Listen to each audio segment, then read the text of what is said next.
किंवा महाविकास आघाडी काय, अजून उमेदवार निश्चिती आणि घोषणा सुद्धा झालेली नाही। लोकसभेच्या तारखा अजून जाहीर झालेल्या नाहीत, पण बघा कसा रणसंग्राम रंगलेला आहे आणि हा उत्तरोत्तर अजून रंगत जाणार आहे। ठाकरे गटाचे आमदार भास्कर जाधव पक्षात राहणार की साथ सोडणार असा प्रश्न निर्माण झाला होता। गेल्या काही दिवसांमध्ये घडलेल्या घडामोडी, सहकार्यांना लिहिलेलं पत्र या पार्श्वभूमीवर भास्कर जाधवांनी चिपळूणमध्ये आपल्या कार्यकर्त्यांसोबत संवाद साधला। मात्र त्यावेळी भास्कर जाधव भावुक झाले होते। नेमकं घडलं काय बघूयात।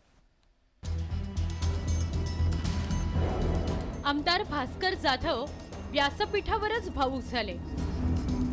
त्यांच्या डोळ्याच्या कडा पाणावल्या। हे दृश्य पाहून तिथलं वातावरण धीरगंभीर झालं। भास्कर जाधव यांचा मुलगा विक्रांत जाधव भाषण करत असताना व्यासपीठावर भास्कर जाधव यांना अश्रू अनावर झाले।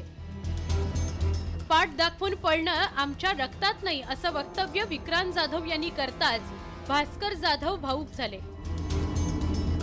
सुरू असलेल्या राजकीय घडामोडींच्या पार्श्वभूमीवर विक्रांत जाधव यांनी दापोलीचे आमदार योगेश कदम यांना जोरदार उत्तर दिलं।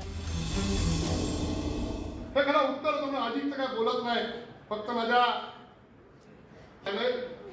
वडिलांनी इतकं नाही, परंतु थोडंफार त्यांच्या ज्या वाटेला संघर्ष आला तो माझ्याही आला। मीही त्याच्यातलं काही थोडंफार म्हणजे त्यांच्या बरोबर राहून आम्हीही संघर्ष करतोय। आम्हाला त्याच्यामुळे आमची मनं घट्ट झाली।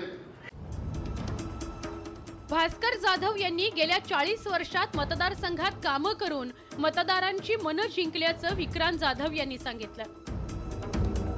दुसरीकडे कार्यकर्त्यांना लिहिण्यात आलेल्या भावनिक पत्राच्या पार्श्वभूमीवर भास्कर जाधव यांच्या भाषणाकडे सगळ्यांचं लक्ष लागलं होतं। आमदार रामदास कदम यांचे पुत्र योगेश कदम यांनी भास्कर जाधव हेही गुवाहाटीला येण्यासाठी बॅग भरून तयार होते असं वक्तव्य केल्यामुळे संभ्रम निर्माण झाला होता। परिणामी भास्कर जाधवांनी त्यांची बाजू भक्कमपणे मांडली। मी उद्धव साहेबांना सांगितलंय, तुमच्या मनात माझ्याबद्दल काय असायचं ते असू द्या। तुम्ही माझं भलं कराल की वाटोळं कराल ते तुमच्या हातात आहे। तुम्हाला काय करायचं ते करा, तुम्ही काही करा, पण मी तुम्हाला शब्द देतोय आणि तो शब्द मी पुरा करेन की 2024 पर्यंत विधानसभेची निवडणूक होईपर्यंत तुमची साथ सोडणार नाही म्हणजे नाही हे मी सांगितलं। भास्कर जाधवांनी निवडणूक होईपर्यंत साथ सोडणार नाही असा शब्द दिलाय। मात्र घरभेदियांकडून संभ्रम निर्माण केला जातोय। हा आमचा नाही, भास्कर रावांचा आहे, त्याला बाहेर काढा हे कोण सांगत होतं अशा शब्दात भास्कर जाधवांनी पक्षांतर्गत वादावर भाष्य केलं। परिणामी वाद तात्पुरता शमलाय, मात्र भविष्यात वाद उफाळणारच नाही असं मात्र छाती ठोकपणे सांगता येत नाही। Bureau report, news 18 Lokmat.